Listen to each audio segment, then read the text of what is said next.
our teacher feature here on the TechFairies YouTube channel. This is a first for us to do, and my name is Rosalinda, or Ro for short, and this is my partner in crime, my super best friend, Michelle. Who doesn't like to be on camera. She doesn't like to to be on camera. So this is all you're going to see of me. Bye. You might hear her interject throughout the video, and every so often I'm going to move the camera over so that way we all can see her. But it is my pleasure to introduce you to our very first teacher feature on our channel, Eric Garcia. So Eric. Hi.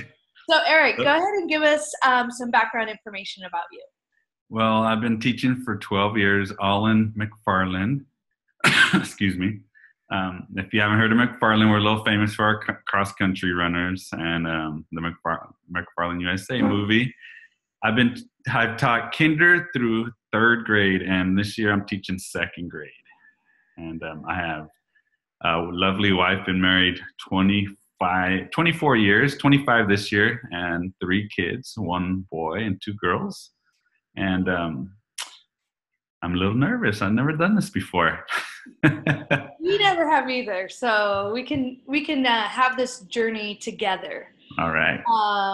But we just thought this would be a great way to feature teachers like yourself, to give us some of your technology background, what you do in the classroom, and also just get you the recognition you deserve for being an awesome teacher. Thank you. You're TechFairy approved. So, that alone. That says a lot. That does. So what has been your past experience with technology in the classroom?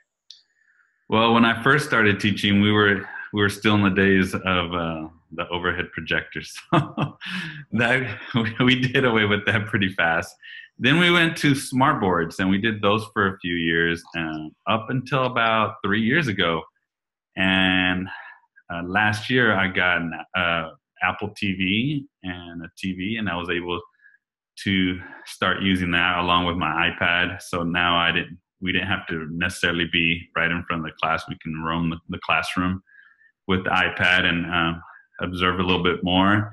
Now that I have 2nd graders, we are 1-to-1, so we're constantly using daily using the Chromebooks, and they're using a lot of features like Google Classroom. We have G Suite, so they've been introduced to docs and slides and Flipgrid and sheets, so forms. So you're saying you're a 1-to-1 classroom? Yes. With Chromebooks? Yes, with Chromebooks. With 2nd graders? With 2nd graders, yes. And next, anyone who's watching, they don't have an excuse because you're 1-to-1. Yes. Chromebooks, 2nd graders. That's 2nd graders. And then last year when I taught 1st grade, we had it's called the COW, Computer on Wheels, where we had 30 Chromebooks. So I had to share them with the rest of the grade levels. So I got the Chromebooks.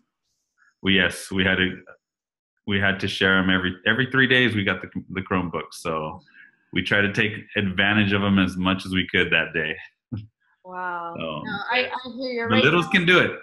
Yeah, it's totally true. Right now in our district, we're definitely not a 1-to-1 district, but at certain sites we are 1-to-1.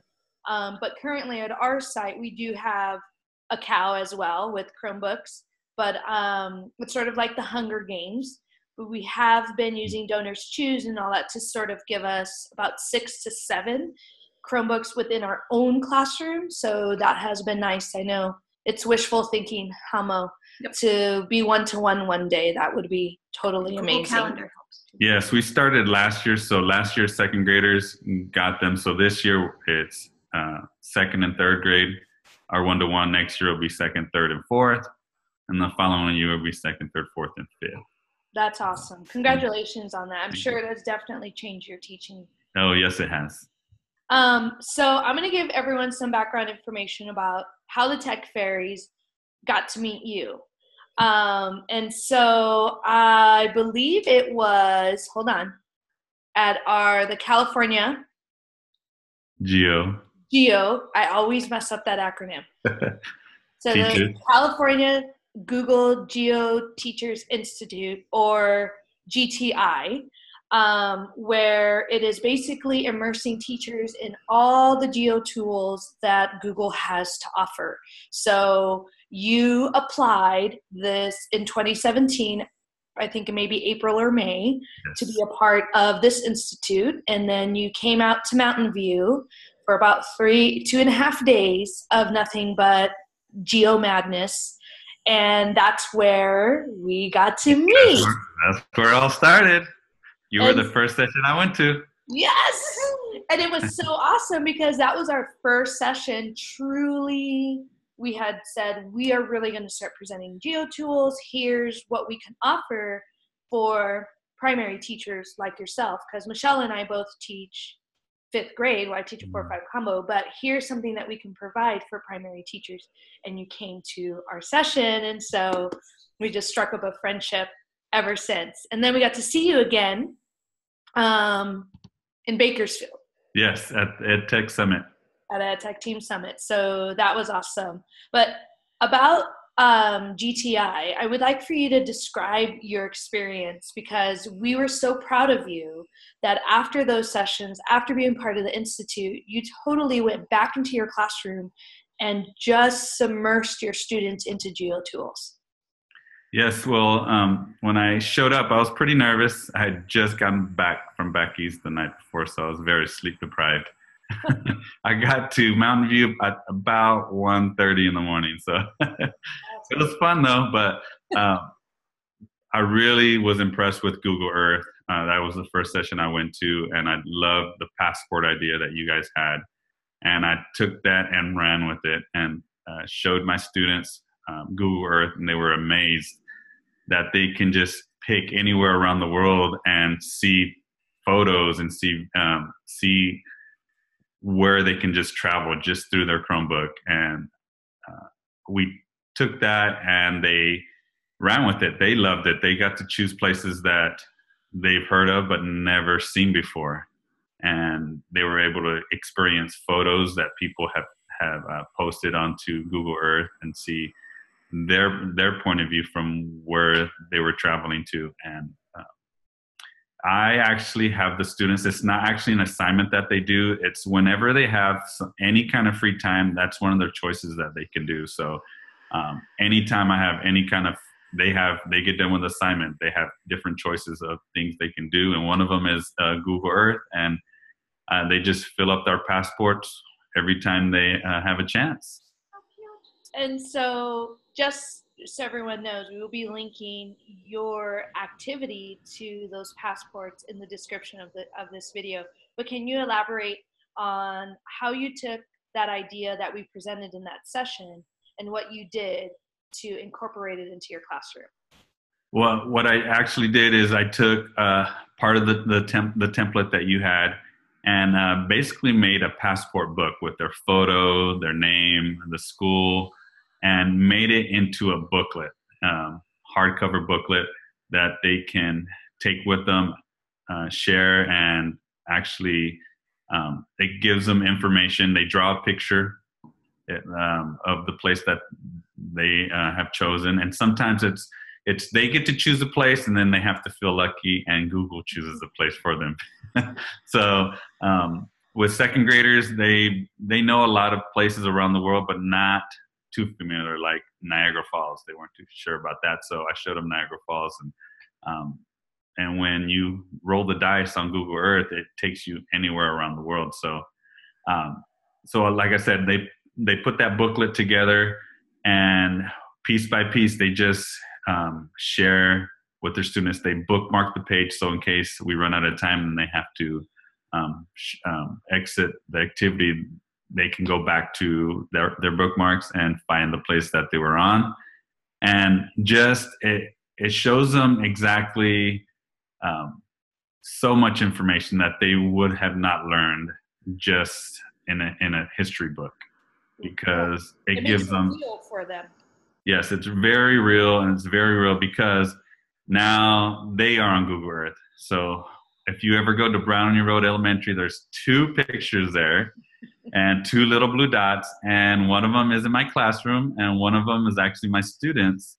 in on the playground. So they were so excited that they're actually on Google Earth. So they went home and right away they said, "Look, Mom and Dad, we're on Google Earth," and they were stoked. And we got a lot of positive feedback on by the parents. So well, and I'm sure because you're definitely showing them the learning that they can do beyond, their classroom walls, and making them global citizens, really yes. understanding the outside world, and making those connections and making it real for them. And they have ownership now. When they go to Google Earth, they realize their picture is there. They are a part of this community, of this world. Whereas showing them, here's Niagara Falls from a magazine or a textbook, or here's our school in this picture or that picture, is not as real for them. We're so proud of you. So yeah, they love it. That another one that we did is Google Maps and Google Expeditions. So they were able to talk about somewhere that they went this summer, and they were actually able to track from one place to another exactly how far it was, and write a little story and about what happened. And for instance, I had one student who went to Disneyland. So from McFarland to Disneyland, he drew. He was able to find the distance from McFarland to Disneyland and tell everyone, okay, it took this long, this many miles. So they were actually they incorporated some math into their storytelling. So they love that part.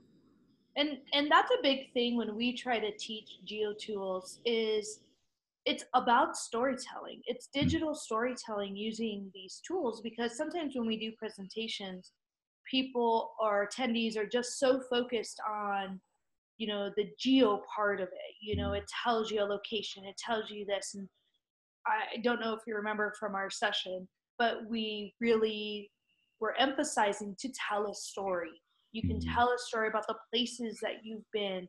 You can experience this through storytelling.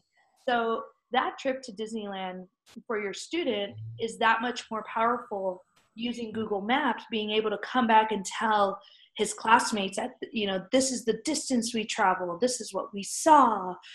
He's storytelling using these tools to help tell his story. So. And we went as a whole class, we went and saw Disneyland, and we saw all the pictures that were downloaded onto Google Earth, and he was so excited to see, you know what, I was right there. He's not able to see those pictures in a book. He can find them right away and say, I was right there. This is this ride. So he's able to describe exactly what he did on his trip to his peers, and without having to bring anything home having to bring any pictures home that they might not have taken. He can just automatically see the photos that were downloaded from other people and just story tell from there, even though they're not his pictures. Right, because he had experienced those places. Yes. So based on experience, how would you say that this has impacted your teaching, for your colleagues and for your school, based on just your overall experience? Because I know you're also a member of Q. Yes. Well, I was pretty new to a lot of technology the last 2-3 years. So I didn't really dive in too much into tech until about 3 years ago. So I'm pretty new to it, and I just jumped right in. I wasn't, I was a little scared, to jump into the world of tech and try to learn, but there were some bumps on the road, but I learned from those and was able to get better at the tech tools that are being offered. But just going to conferences, going to Q, going to Geo Summits, going to EdTech conferences, I'm able to bring what I've learned there and share with my teachers, because a lot of teachers, are pretty busy. Sometimes they're not able to get away during the weekend, and I can bring what I've learned to them without, them losing any time from their family life or, anything like that. So anything that I've learned or I've anything that I've learned, I can just show right away to them. And even though the one thing I tell them is I was in the same place you were 3 years ago. I was not new. I was new to this, and I learned from there. And what really shows the teachers that, you know, gives them encouragement and they want to learn is that they see other students sharing to them and letting them know, oh, you know what, we did this. Look at this, what we did on Google Earth. I'm going to show you what we did. And they see the excitement in the student, and that excitement gives them motivation to learn these tech tools that are everywhere. So, and I think you brought up a good point when you said, you know, teachers can learn from you.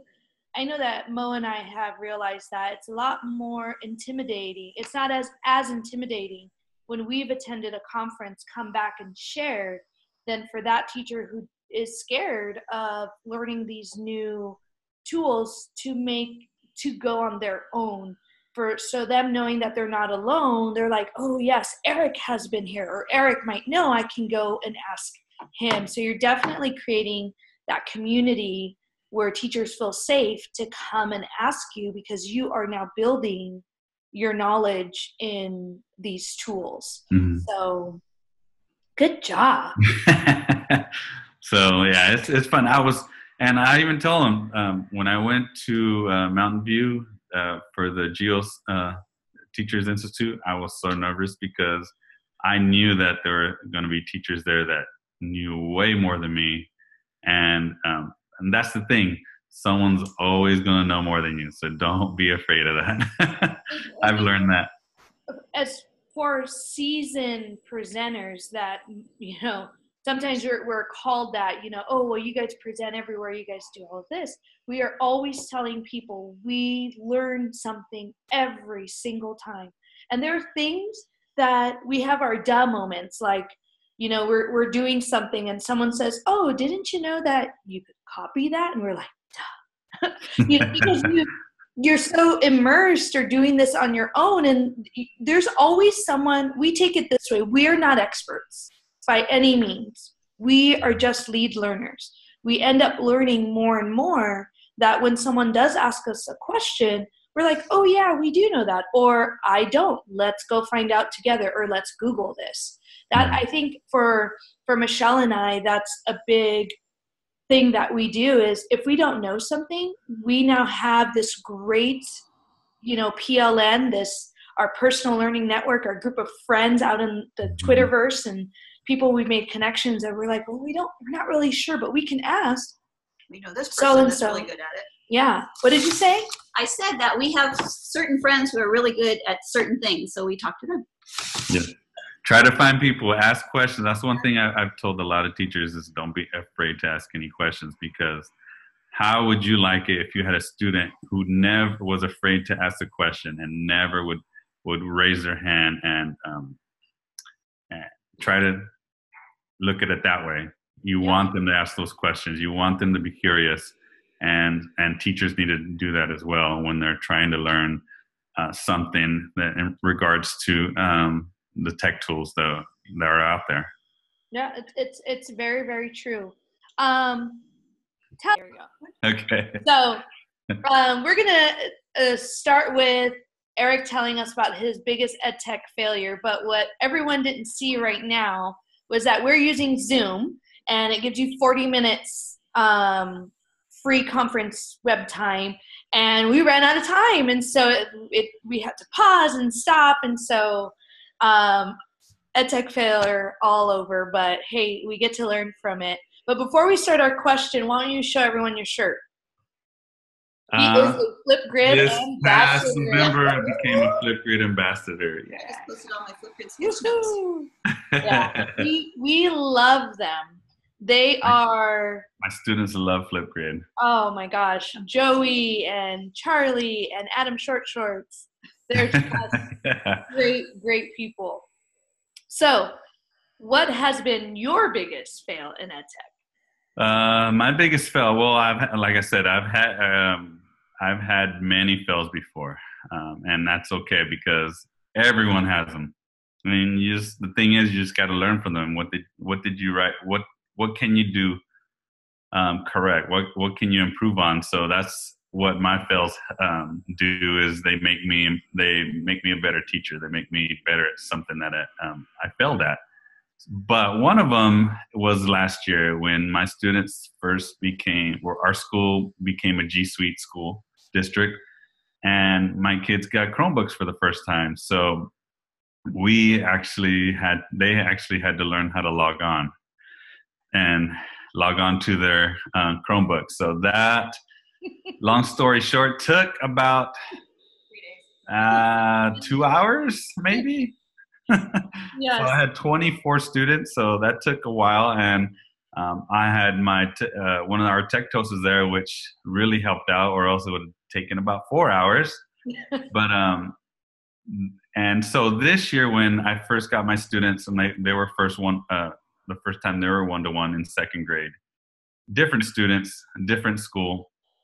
I reflected back before I started on what I did wrong, and long story short, it probably took about 30 minutes for all my students to log on and know how to log off and log on, sign on and sign in.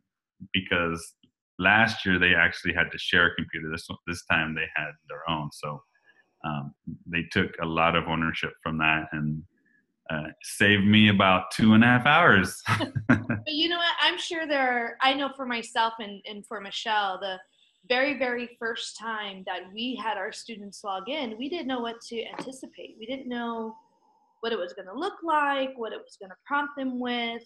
And I remember having that same experience with fifth graders, and it took an hour. And I was just so thankful that I did not have an administrator walk in at that moment going, "What are you doing? Why is there was so much chaos of what am I supposed," so I can't even imagine what it felt like for first grade when I was already almost in tears having 10-year-olds trying to log in. But I have to tell you, afterwards, and we sent our first Google Doc, and it showed that it was real-time collaboration. It shows up in our feed, because this was before Google Classroom. Google Classroom just rolled out. I mean, they were so excited to have access and have their own access. Whereas before, anytime we used a computer, it was a generic student login for everybody. You wanted to use a computer, and it wasn't Chromebooks, it was like the PC. Like you were just going to log in. It was a typical student, student dash, whatever. And here was their own ID, their own account, and they just could not get over that ownership. They would be like, "Hi, Miss, look, it says my name. It has my ID," and they could choose their little profile picture and all those things. They love that. Oh my gosh. I know in the beginning of the year, I always have to tell my fourth and fifth graders, you get 15 minutes to personalize it however you want. And then once I start teaching, you're done. Otherwise, the Chromebook is closed, because they'll take hours. Yeah. And I learned that the hard way when, as you're first starting, and I'm like, why is no one on the same website? Oh, because they're too busy, picking out their picture. And so I always give them 15 to 20 minutes to personalize it. And that experience, actually, I had the same experience, and I actually took that, and when they started doing Flipgrid, and they would do their Flipgrid, and it would take maybe 2 minutes for them to do their Flipgrid, and about 5 minutes to do their stickers on their photo. So I took what happened there too, and said, you know what, you have this long to do your Flipgrid video, and that's it. No more. Can't spend 5 minutes on the stickers. I know, and you'd look at them and you see them. And you're like, oh, they're doing their selfie. Okay. So it's when you have a fail, go out there, research, ask questions, look on Twitter, look on YouTube, and find out what you can do better to enhance your teaching and your lesson. I remember when I first met you, and you had told me what grade level you taught, and I just looked at you and I was like, you as a primary teacher, what can you recommend for other primary teachers? I was just so in awe of what you were already doing in your classroom and for having little ones, you know. Yeah. I think my kids are little, but they're 10. They're really not in comparison to 7-year-olds. So what recommendations could you give other primary teachers? Just go out. Like I said, one thing you want to do is get on Twitter, and research and get on YouTube and subscribe to channels that will teach you, like the Tech Fairy channel. Shameless plug. And ask your administrator. It doesn't hurt to ask if you can go to any kind of conferences. Get asked to observe other teachers. That really helps out. Who can teach you something about how to incorporate technology into your lessons. And just read. I read a lot this summer. I'm not a big reader. But I read 3 books this summer on top of going on vacation for a little over 2.5 weeks. But I read Kids Deserve It, How to Teach Like a Pirate, Innovator's Mindset. So I did a lot of reading this summer, and all of that reading really helped me out. It helped me out how to connect better with parents, how to be a better innovator. And it showed me how to teach outside the box. So Dave Burgess has some great books out there, and Teaching Like a Pirate was awesome. So just do all those. Again, don't be afraid to fail. Ask as many questions as you can. And network. That's one of the biggest things that I learned from these conferences is when you're out there, just start talking to people. I was pretty shy maybe 4 or 5 years ago, but I just threw myself out there. I said, you know what? Hey, it doesn't hurt. And I got to know, of course, all of you. And I got to learn a lot, know so many more people just going to these conferences and just networking with them and picking their brain. Like I said, if it wasn't for me going to the EdTech Summit, I would never have really learned about Flipgrid. And I learned from Katie McNamara here in Bakersfield, and she was a Flipgrid ambassador. And I went to her session and just picked her brain and asked her many questions. And now I'm a Flipgrid ambassador. Well, and you know, talk about making connections and being on Twitter. What is your handle so that way people can follow you? Because I just changed my handle, so it is EdTechAha.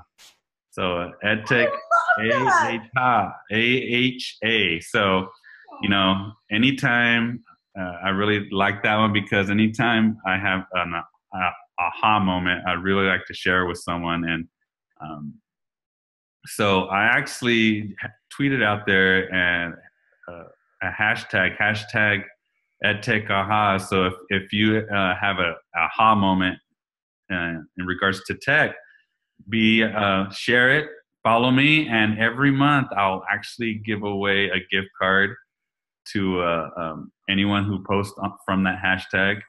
And it can be an Amazon, it can be Target, it can be iTunes, many different things I will be giving away every month. So I just put that out there today. So nice. I love that. And that's a good way to share and just share your ideas and share what you did in the classroom, and has a little incentive in. Well, we'll definitely, when this video we post it, we'll definitely add that hashtag there as well, and then we'll put that description in the video description box here too. Awesome. So last posing question: Captain Crunch or Frosted Flakes?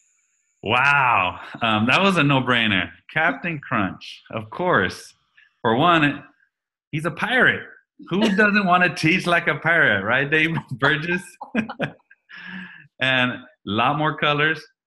You know, Frosted Flakes, it's pretty good, but it's kind of plain. I like colors. So Captain Crunch berries, I love those. It's my favorite. So that's where you want to go. You want to go with a pirate. Anything else? Even though I grew up a Tiger because I did graduate from Wasco High Tigers, go Tigers, but gotta go with the Pirate. So anything else that you would like to share, like your best EdTech tip or your app of choice? One thing I learned not that long ago was this add-on that you could put on your Google Docs. As you know, you cannot embed actual video from YouTube unless and when you have students who want to show you 3-4 videos, or I want to show 3-4 videos, they would have to click on the link and it will take them to a different screen. But DocuTube allows actually the person to view all the videos on one screen without any ads.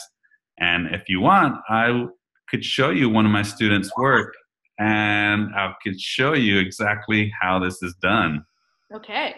So let's see. And by the way, while he's doing this, we're using, it's called zoom.us. It's a web tool to help do video conferencing. And so this is our first too using it. So I'm excited for this. So he's going to show us the screen. All right. So let me go to my students here. We had they actually had to write about their favorite candy. As you can see, can you see my the students?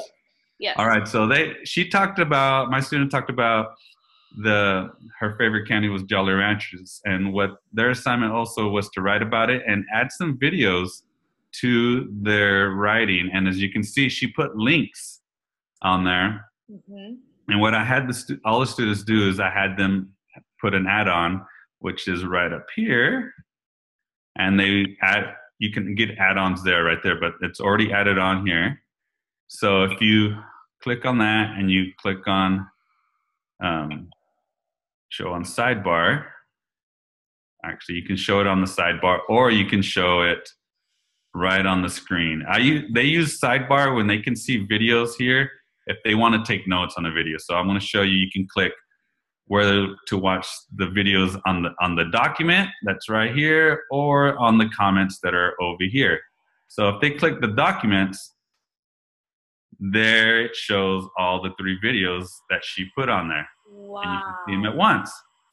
So they can choose the sidebar or they can choose a pop-up. So if you go back to DocuTube and you click on pop-up, and then I want to see the videos that are on the actual document, all the videos are able to be seen right here on the screen. So it's not totally new for us. Right there. So without any ads, they don't have to click on any other links, nothing. It's just on there. So they can do that. So, or if you want to see the videos on the comments, because I actually made some comments. I actually chose some videos that I liked and I put it on the comments.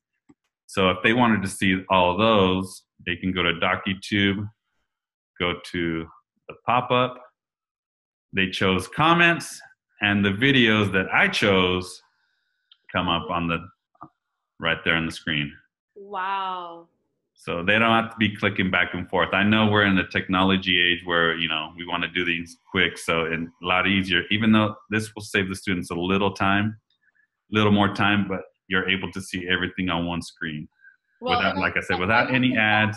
Yeah, without ads. I like that. So that was one of my favorite ones that I learned maybe about a month and a half ago, 2 months ago. So check it was, let me go back to. Perfect. That was a great tool that you shared, DocuTube. Yeah, this is just a quick add-on that you can get on, and it's very quickly, very easily done. It took my students, I think I showed my students in less than 5 minutes how to add it on. Well, and I love it that it has those YouTube videos right there in the doc, not clicking anywhere out, no ads. That's great. That's safe. I mean, for those of us who create hyperdocs, that's a great way to embed the content as well. And I'm definitely stealing it from you. And I'll have to do a demo slam. her. That's great. I love that. Thank you again so much for being our very first teacher on Teacher Feature. No problem. And I would like to do a quick shout out to my tech Tosa, who I've learned so much from. We actually got her last year, and I've learned so much from her at Monica Daniel. So it's at Monica_M_Daniel. So she has a lot of great tech